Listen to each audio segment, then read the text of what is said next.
You ever notice how when broke people run out of ideas, we just cry in the shower? But when a billionaire runs out of ideas, they build a rocket shaped like a genital and call it innovation?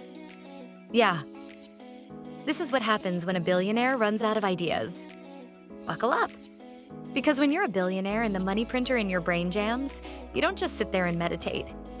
No, you start ruining things the rest of us actually enjoy. Let's start with coffee shops. There used to be normal ones. Remember that? Local coffee shops. Wooden counters, mismatched mugs. A grandma who somehow made the best espresso despite not knowing what Wi-Fi was. Then a billionaire got bored and thought, hey, what if we made a coffee shop where no one talks, no one works, and everything costs $17? Boom. You get a minimalist co-working bean curation space where the coffee tastes like regret and the chairs are made from anxiety. And don't get me started on the chairs. Billionaires love chairs you can't sit in for more than 3 minutes. If your lower back isn't in crisis, you're not experiencing luxury. Next up, groceries. There was a time when you could walk into a store, grab eggs, pay $3, leave. But a billionaire runs out of ideas and suddenly, your local supermarket is replaced by a frictionless biometric scanning hub that tracks your emotional state when you pick up a banana. That's not innovation. That's dystopia with a side of kale. And guess what? The bananas still go brown in 30 seconds. All that tech and we can't fix fruit? Really? Meanwhile, the rest of us are just trying to figure out how to afford that banana without selling a kidney on Facebook Marketplace. Let's talk apps. You know it's over when a billionaire launches a new, life-changing app. That's just LinkedIn, but with fewer morals. Oh, you invented a platform that lets rich people network faster? Groundbreaking. You know what app I want? One that locks my credit card when I try to buy overpriced candles at 3 a.m. because I'm sad. That's innovation. That's what the people need. Instead, we get apps like Do Not Sleep, a productivity tracker that shames you if you rest longer than 2 hours. Speaking of sleep, why are billionaires obsessed with ruining naps? Used to be. Sleep is free, glorious, simple.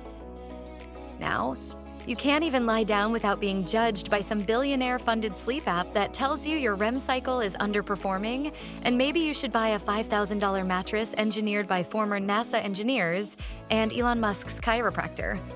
Why? Because they ran out of good ideas. So now they're trying to optimize the one thing we had left that brought us peace. I just wanted to take a nap, Jeff.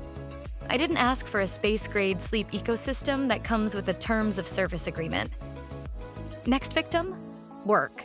Billionaires are obsessed with redefining the future of work. Translation: making you work more while pretending it's freedom. First, it was open offices, then hot desks. Now it's work from anywhere, which really means work everywhere all the time, even on the toilet. They turned your bedroom into a conference room and called it progress. Meanwhile, they're on a yacht talking about hustle culture while sipping glacier water flown in from Iceland. And when we say, hey, maybe we want healthcare and a livable wage, they call us lazy. Buddy, I'm not lazy.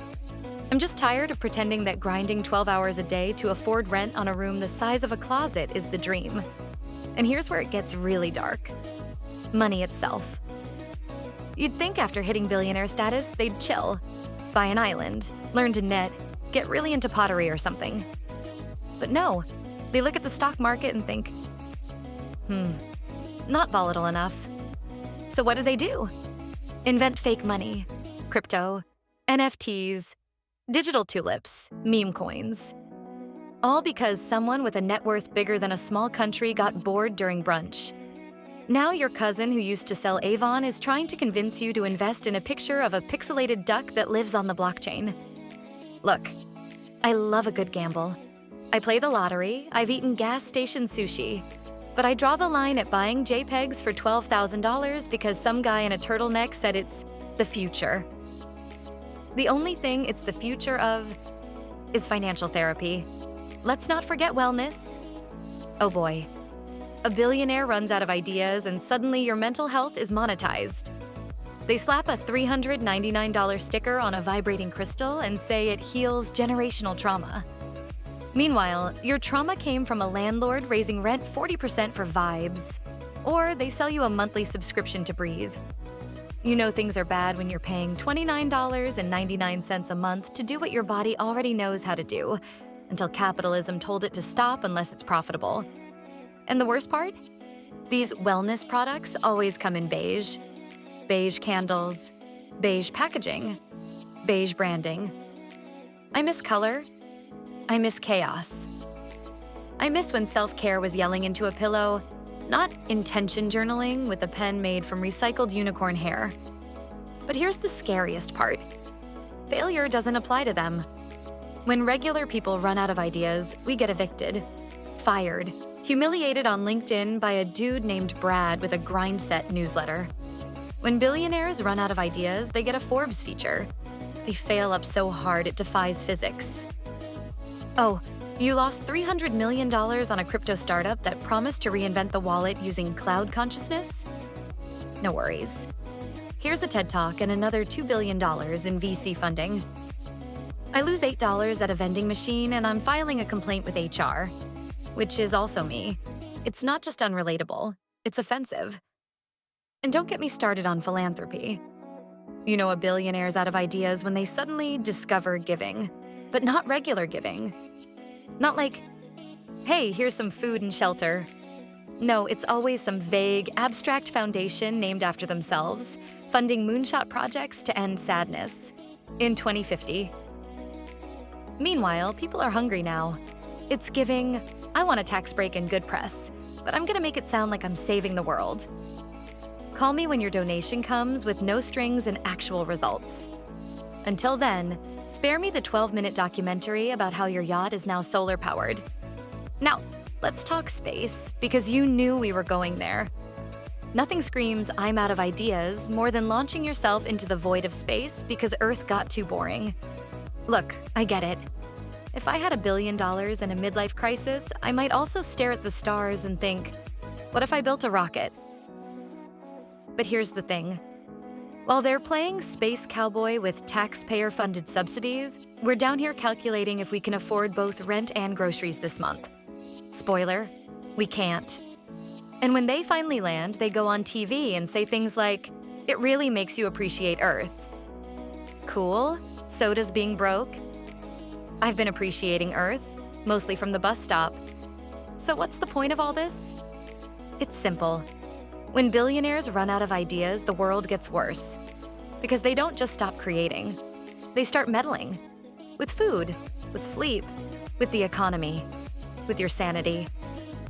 They're not inventors anymore. They're chaos agents with money printers. And the people who actually need the resources to create better solutions?